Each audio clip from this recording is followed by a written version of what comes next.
En los próximos minutos nos va a acompañar Rubén Riera, que es el presidente de la Sociedad Apícola del Uruguay. Rubén, un gusto. Buen día, muchas gracias por recibirnos. Bueno, en algún momento hubo afirmaciones de Rubén Riera, nuestro invitado de hoy, que hablan de que la miel uruguaya es la más contaminada de América. ¿Tan mal estamos? Cierto, sí. En 2016 ya eso fue documentado por laboratorios alemanes. Nosotros llegamos a la información vía la Asociación de Exportadores de Miel y, bueno, es la realidad que nos golpea hasta el día de hoy. Vamos a poner algunos números arriba de la mesa. Voy a abuso de tu memoria, que sé que es buena. Es decir, ¿cuántos productores apícolas hay en el país? Y bueno, y no sé si se dividen entre pequeños, medianos y grandes. Hubo algunos que fueron importantes en su momento. Bien, al 2016 el registro arrojaba aproximadamente 3.100 apicultores con 590.000 colmenas. 2017 hubo un informe primario de la Dirección General de la Granja que mostraba una caída sustancial a unos 2.100 productores. O sea que eso que es un 30% casi. Sí. Sospechábamos que estaba ocurriendo un subregistro. Efectivamente eso ocurrió así. La propia Dijegra reconoció el fallo en ese primer informe y el subregistro, según ellos argumentan, fue a un problema de orden de informática. Aparentemente cambiaron el sistema de la base de datos y en definitiva les dio un número significativamente menor. Allí fundamentalmente se dio el caso de productores que, habiendo iniciado el registro, no completaron el mismo, o sea, no pagaron el timbre profesional. Hoy aparentemente, luego de haber hecho los ajustes correspondientes, habría una caída de 100, 200 apicultores. O sea que andan en 3.000, más o menos. Sí, se habla de 2.900, 3.000. Claro. Como ha pasado en muchos rubros, un rubro que viene siendo impactado económicamente se resiste a salir del circuito, sobre todo cuando no tiene otras fuentes laborales.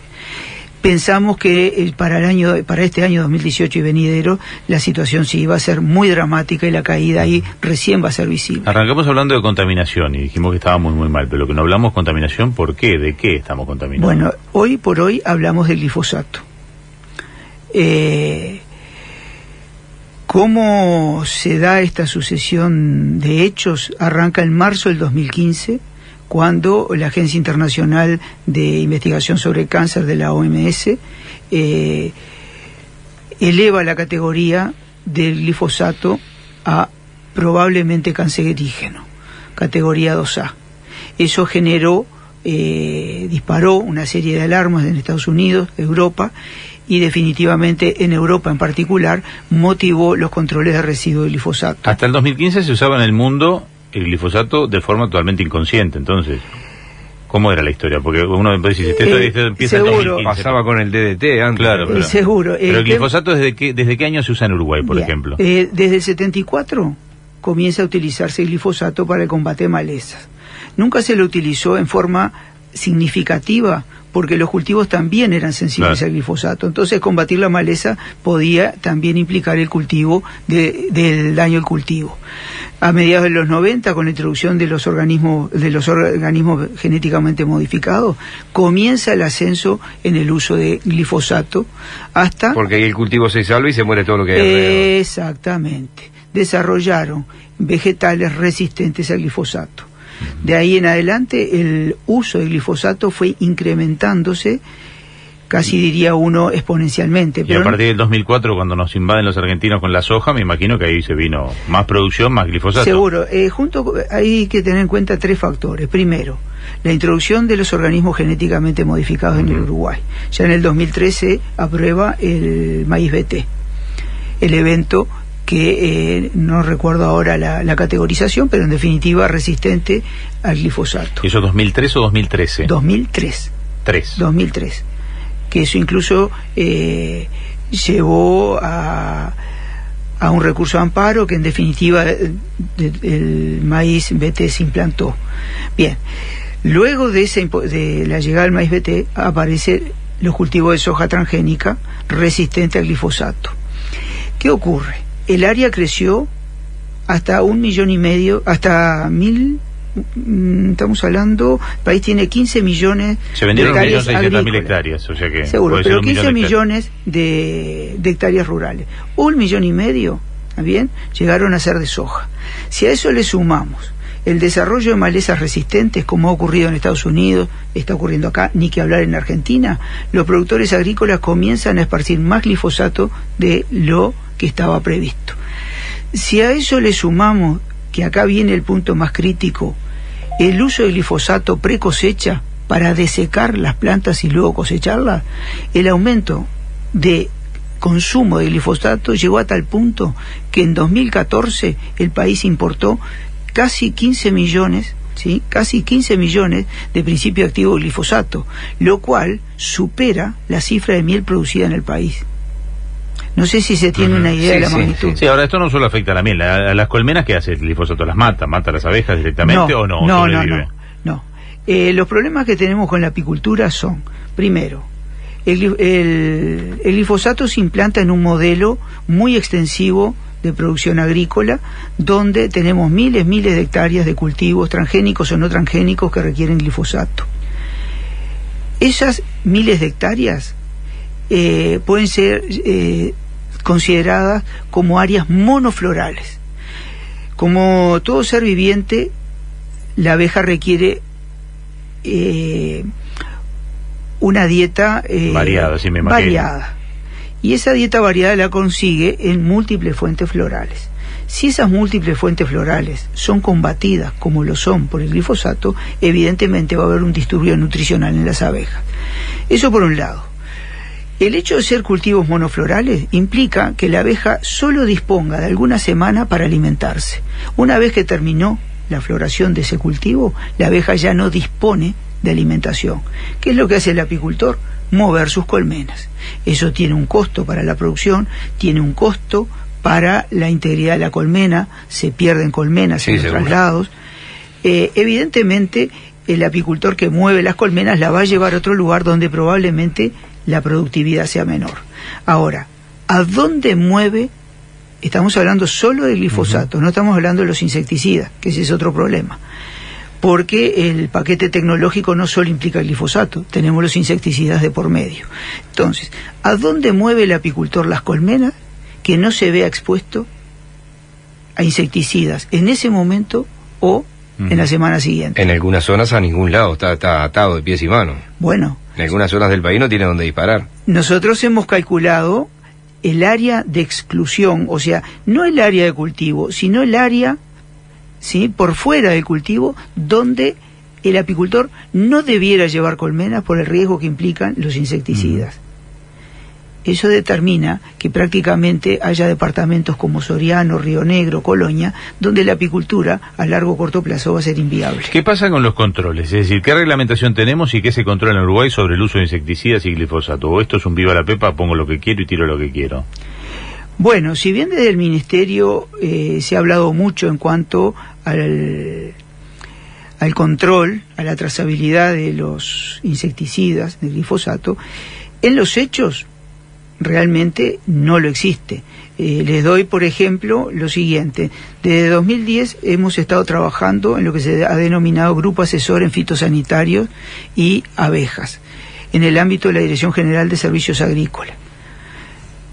Desde ese entonces se nos promete un sistema de alerta a los apicultores a través de un sistema de georreferenciación de las colmenas y de georreferenciación en lo que tiene que ver con los cultivos. Las empresas aplicadoras, usando mosquitos, avionetas, tienen que informar vía este sistema de alerta a los apicultores de que se va a hacer tal aplicación en tal lugar y con tal medicación. ¿Y? Eso está inoperante. ¿No funciona? No, nos hemos reunido con el ministro, con la Dirección General de la Granja. O sea que les pasa la avioneta y adiós, abeja. Y no, han pasado 8 años, yo no sé qué esperan. 8 años. Estamos con Rubén Riera, que es el presidente de la Sociedad Apícola. Vamos a hacer una pequeña pausa. Sí, cómo no. Y después vamos a seguir con temas como, por ejemplo... y la gente directamente, seguro, ¿no? Porque si las abejas son afectadas, yo quiero saber la gente que vive en el campo cuando le pasa cerca el insecticida o le pasa cerca el glifosato, ¿no? Claro, y sobre todo, como decía muy bien Rubén, hay gente que es lo que sabe hacer y no tiene cómo disparar a moverse del trabajo que tiene. Y Alemania, por ejemplo, compraba hacía controles rigurosos, mucha gente compró tecnología, tenía laboratorios, por decirlo de alguna manera, él nos dirá, en su propia casa, en pequeños establecimientos. ¿Y Alemania compra o no compra más? ¿Y quién compra? A las 8:05 estamos de regreso y estamos con Rubén Riera, presidente de la Sociedad Apícola Uruguaya. Hay muchos mensajes que yo los voy a intercalar, no necesariamente para contestarlos, pero bueno, acá el teléfono 162 dice Miguel, Jorge, en el marco actual la apicultura del Uruguay está en el horno. La DIGEGRA, ex CUNAGRA del Ministerio de Ganadería, Agricultura y Pesca, está pintada. Es un organismo meramente administrativo, no cuenta con capacidad técnica suficiente ni medios legales para incidir o modificar la situación descrita por el señor Riera. Saludos del Gaucho Veraz de Sauce Canelones. Bueno, el Gaucho Veraz. Después dice acá, buenos días, estoy escuchando la nota al señor apicultor. Yo soy un productor frutícola de Melilla, alquilo colmenas, estoy registrado en el manejo regional de plagas del Ministerio de Ganadería, que consiste en trampas para disminuir las plagas en cultivo y las aplicaciones de insecticidas. Además leo las etiquetas de los agroquímicos y cuando dice peligroso para abejas llamo al apicultor para que mueva las colmenas a un lugar seguro. Bueno, lo que no hace el Ministerio lo hace él, está bueno. Buenos días, yo ya lo había escuchado. Les cuento que dicen que vienen avionetas de Argentina, ya con insecticidas, llegaban al lugar, tiraban lo que tenían que tirar y se volvían sin aterrizar y después no queda nada, ni pájaros, ni abejas, no se controla nada, dice Edgar. Dice, hay distintos precios, miel contaminada, miel no contaminada. Otro dice, tanto los ministerios como la gran parte de los cargos políticos más importantes están en manos de incapaces. Bueno, aquí es una opinión con respecto a los que están en los cargos. Lo que más florece en el gobierno es la incapacidad, dice. No sé si vos tenías algún mensaje de esto. No, le quería preguntar dos cosas, porque ahora salió el tema claro, al decir que tenemos la miel más contaminada, podemos meterle miedo al consumidor de miel. ¿Qué significa miel contaminada? ¿Es una miel que le hace daño al consumidor? ¿Es mejor no comer miel que comerla? Esto tiene que quedar sumamente claro. Para que ustedes tengan una idea, si Europa nos pone un límite, no importa el significado íntimo del término, pero un límite de 50 partes por billón de residuos de glifosato. Es lo que nos impone Europa. Un estudio reciente en Inglaterra muestra que el 25% de los productos de panadería en Inglaterra tienen 200 partes por billón, un 25%, o sea que por debajo de esas 200 partes por billón debe haber un porcentaje mucho más alto de productos de panadería con glifosato. Si pasamos a cervezas, pasamos a vino, pasamos a otros alimentos producidos en Europa, están muy por encima de la exigencia que se nos impone a nosotros en la miel. O sea que no hay justicia. Además de ello, si ustedes comparan el consumo de vinos, cervezas, pan, etcétera, en relación al consumo de miel, se dan cuenta que el grado de exposición a glifosato a través de la miel es ínfimo, prácticamente nulo en relación a otros alimentos. Y eso que estamos diciendo en Europa, pasa en Estados Unidos, pasa en Uruguay. La gran diferencia es que en Uruguay no se ha propuesto una política de vigilancia de residuos en los alimentos. Hoy, el alimento blanco, lamentablemente, es la miel. Es la que lleva la peor parte y la llevan los apicultores. Porque puede ser que la harina o los productos de soja tengan más glifosato. Exacto. Bueno, de hecho, yo te quería preguntar eso. ¿Qué pasa cuando fumigan ya sea con glifosato o con pesticidas, en lugares donde además vive gente? Es decir, ¿qué afectación le estamos haciendo a la gente? Más allá de las abejas, que ha quedado claro. Uno tiene la idea de que el glifosato queda en el predio donde fue aplicado. En realidad, por vía aérea, por aguas de escurrimiento, llega a distancias mucho más lejanas de lo previsto. ¿De dónde cayó? Exacto. ¿O dónde fue aplicado? Tan es así que cuando se estudian las poblaciones rurales, como se lo ha hecho en Costa Rica, en Sri Lanka, en Estados Unidos y Argentina, ni que hablar, queda clarísimo el impacto que tienen las aplicaciones de agroquímicos en la población rural, que a veces está a distancia de los sitios donde se aplicó. Esto se puede evaluar a través de dosificación, por ejemplo, el glifosato en sangre y en orina, o a través de estudios epidemiológicos que nos dicen del aumento de frecuencia de ciertas enfermedades en las poblaciones rurales. ¿Y qué enfermedades? ¿Qué es lo que podría llegar a afectarle a esta gente? ¿Qué son? Bueno, más propensos al cáncer, más propensos a no crecer? ¿A qué? Sí, brevemente. La incidencia de enfermedad celíaca en Estados Unidos aumentó significativamente de un caso cada 500 a un caso cada 68 habitantes en los últimos años. ¿Y eso por glifosato o contaminación? Los investigadores americanos que publicaron, esta publicación es de 2013, grafican diferentes enfermedades en función de los volúmenes aplicados de glifosato en los cultivos. Y existe un absoluto paralelismo desde el 96, cuando surgen los OGM, estamos hablando de Estados Unidos, pero un paralelismo estricto casi entre el uso de glifosato y las siguientes enfermedades: enfermedad celíaca, muerte por enfermedad de Parkinson, cáncer de tiroides, cosas que insuficiencia renal crónica, pacientes en diálisis, y otras afecciones que en este momento así no me vienen a la mente, pero eso está plenamente documentado. Quiero hacer un paréntesis muy breve porque a Rubén Riera lo conozco hace muchos años y estuvo en Poder Ciudadano en televisión unas cuantas veces. Usted es médico. Sí. Y fue médico oncólogo. Sí. Durante muchos años. No, porque digo, el manejo a veces de la información, dice, ¿qué habla un apicultor del otro lado? No, acá hay un egresado de la Facultad de Medicina que ejerció la medicina durante muchos años, que fue médico oncólogo y bueno, y que en estos últimos años se ha dedicado a la apicultura. Me parece un detalle no menor de su currículum, de su trayectoria, de su vida académica, para que la audiencia lo tenga presente. Hay países que nos compraban y no nos compran.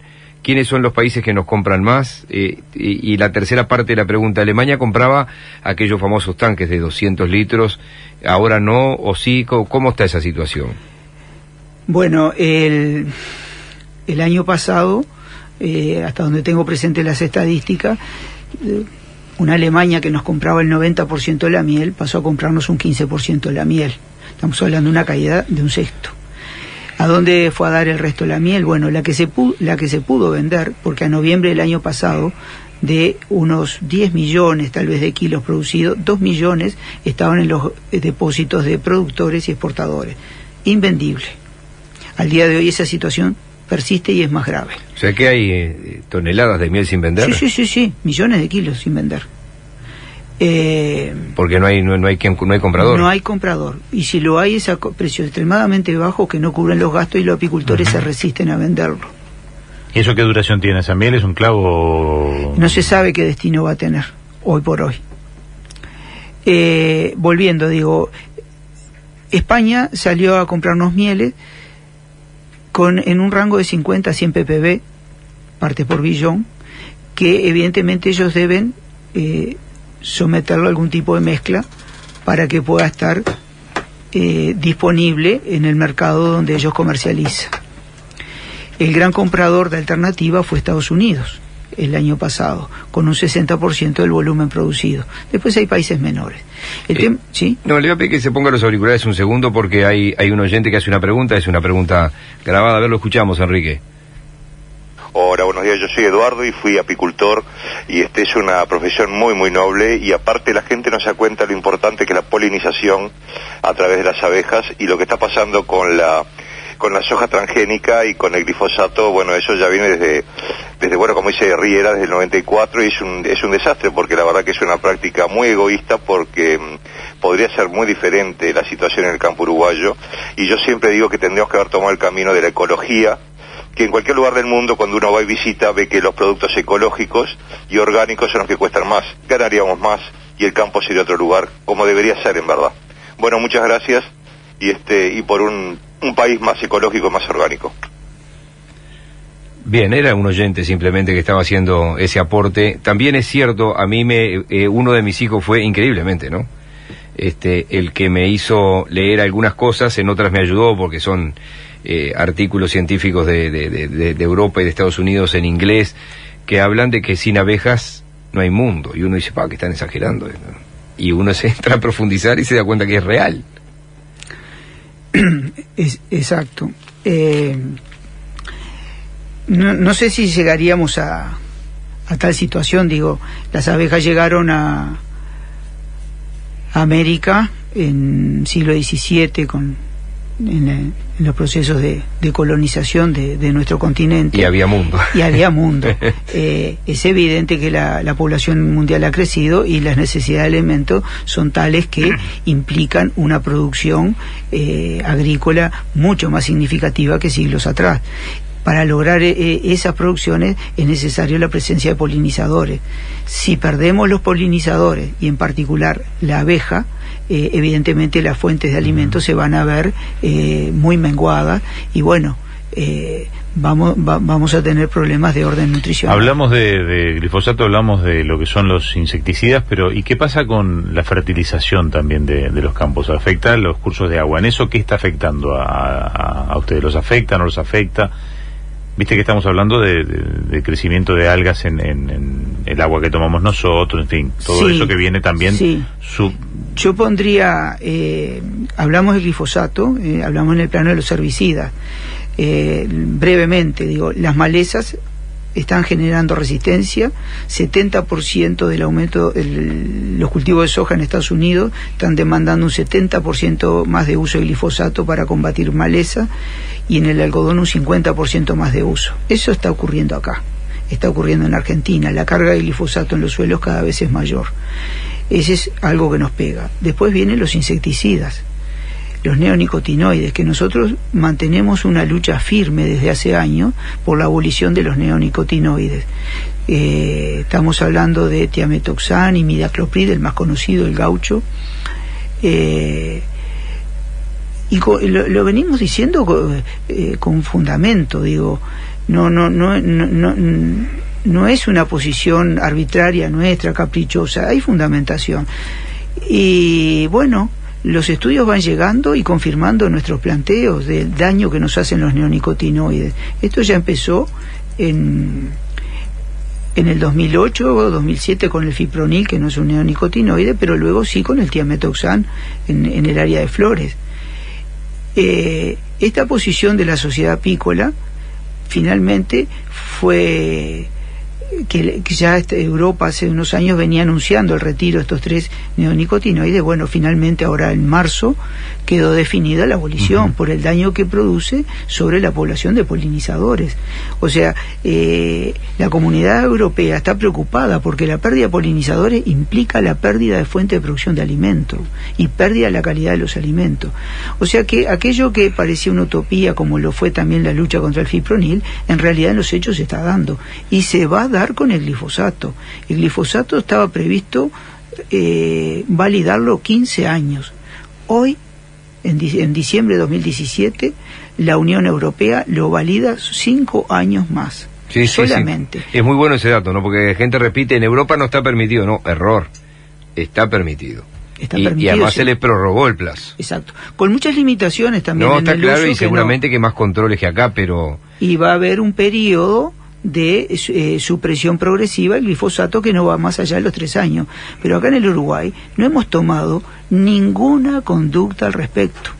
Me desvié de la pregunta de él.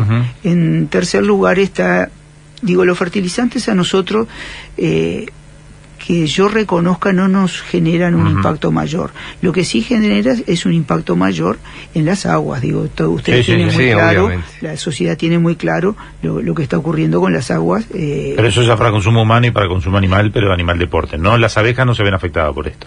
Bueno, la abeja, no podemos decir fehacientemente nada al respecto. Pero digo, a todos nosotros nos gustaría tomar, al igual que las abejas, agua pura, ¿no? Y no agua contaminada. Sí, el agua que tomamos pasa por más procesos de filtrado, para que sea pura, cada vez le ponemos más cosas. Exacto. Yo brevemente digo, en el país no existe un programa de vigilancia de residuos de glifosato en sangre y orina, cuando ya por lo menos del 2004 eso se estudia a nivel internacional. Acá nunca se implementó un programa. Tan es así que el 13 de abril, en la jornada de agroquímicos y salud humana, que fue en el anexo del Palacio Legislativo, la asesora del Ministerio de Salud, que la doctora Carmen Siganda, si no me equivoco, manifestó que la técnica no estaba, no era aplicable en el país y que ellos estaban trabajando al respecto. Bueno, dio una sucesión de respuestas que no guardaban coherencia. Digo, pueden informarse y se van a dar cuenta que no había coherencia, pero en definitiva pareciera que el Ministerio de Salud va a controlar glifosato en orina. Pareciera. ¿Sí? No, escuchándote, a ver si estoy sacando la conclusión de que... No quiero ni saber cómo estamos. Otra vez, seguimos con lo mismo. Si los grandes inversores hacen lo que quieren, los dejamos hacer lo que quieran, y a los chiquitos los controlamos, o si se joroban, que se joroben. Esto vuelve a ser el mismo mecanismo ese de producción a cualquier costo, con tal que vengan empresas grandes o campos grandes y me den los números, ¿dejo hacer cualquier cosa a los grandes? Nosotros coincidimos con ese planteo. Yo lo que quiero decir acá es algo. Los apicultores, la población en general, muchas veces se enoja, se enfada con el agricultor. Está bien que algunos no practican las buenas prácticas de manejo agrícola. Hay usos y abusos, pero hay gente como el oyente que habló de su producción, que él contrataba colmenas, que las protegía. Hay mucha gente, productores agrícolas, que protegen a las abejas, pero sí. Pero el asunto es el siguiente: los productores agrícolas usan lo que les permiten usar. O sea que el problema no está en la empresa agroquímica que vende el glifosato, que vende el neonicotinoide, está validada por el ministerio. Entonces, el responsable final no es la empresa agroquímica, no es el dueño del campo. No sé si se entiende. Clarísimo, la culpa no es del chancho, sino entonces, el que... nosotros, nuestro enojo lo volcamos hacia... Sí, a las autoridades de gobierno, que son las que tienen que resolver qué sí y qué no. Son ellos los responsables. ¿Qué pasa? Esto genera un conflicto entre los apicultores y los productores agropecuarios. Y los productores agropecuarios. Entonces empieza el tira y afloje: si te dejo entrar al campo, si no te dejo entrar al campo. Sí, sí. Entonces... O dejate de andar dando manija, si no entras nada. Es triste, pero esa es la realidad. Es real. Y bueno, también dentro de la apicultura hay intereses creados que determinan que hoy día los apicultores no estemos unidos atrás de una misma defensa. La defensa prioritaria para la sociedad apícola ya dejó de ser, en cierto modo, la apicultura, las abejas, es la salud humana. ¿Y cuáles son esos intereses creados? Y terminamos por acá. Y bueno, está el apicultor que no denuncia la mortandad de sus colmenas por temor a que lo expulsen de los campos. Está el apicultor que ya no denuncia porque sabe que desde el ministerio no surge ninguna conducta que mitigue el daño. Entonces la gente se cansa de denunciar. No denuncian porque muchos productores apícolas además son productores agropecuarios en otros rubros y consumen agroquímicos. No denuncian porque a veces se considera que esta lucha tiene un perfil de orden político y todo lo que implique agredir la imagen de un desempeño gubernamental. Sí, se retraen y dicen, no, yo... Exacto. Nosotros lo decimos abiertamente: todos tienen el derecho a actuar de esa manera. Eso sí, cuando ocurran hechos negativos, no responsabilicen a las gremiales, mirar un poquito hacia uno mismo y ver qué hizo al respecto. Antes que te vayas, una pregunta. Dice, ¿qué hay de cierto que se mataron abejas antes de la floración de los naranjos? ¿Qué se busca con esta práctica? Pregunta Nino, no sé si esto es... Sí, lo digo claramente: 2.000 colmenas murieron en agosto del 2017 en las proximidades, o casualidad, de los cultivos de mandarinas de la empresa Caputo, cultivos destinados a producir mandarinas. Es por lo de la semilla. Sí.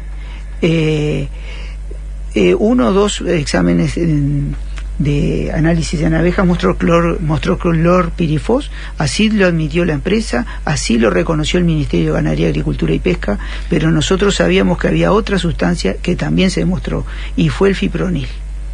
Los apicultores, en reunión del 2 de marzo del 2018, autoridades que sabemos que del ministerio sabían cómo se aplicó ese fipronil, cebos azucarados con fipronil para matar las abejas. Todo eso quedó absolutamente solapado. Lo único que se hizo fue entregarle, creo que 450 pesos por colmena a cada apicultor afectado. Nosotros esperábamos una posición más firme del sector al respecto. Lamentablemente el episodio que pasa y queda en el olvido. Y se puede llegar a repetir nuevamente. Exacto. Porque si no hay sanciones fuertes. Exacto. Nosotros no compartimos la gestión del Ministerio de Ganadería en este caso, como en tantas otras. Acá dice un saludo a un gran profesional y apicultor como Rubén, el que nos hizo entrar al mundo de las abejas. Un saludo de los hermanos Cusenza. Le mandan un saludo. Cuyo teléfono Gracias. El doctor Me Rubén, acuerdo de ellos. El doctor Rubén Riera es el presidente de la Sociedad Apícola Uruguaya. Rubén, nos encontramos en cualquier momento, ojalá que sea con mejores noticias. Bueno, cómo no, ya las van a ver. Un gusto, además, está acostumbrado toda su vida a madrugar, pero bueno, estuvo muy temprano en la radio. Muchísimas gracias.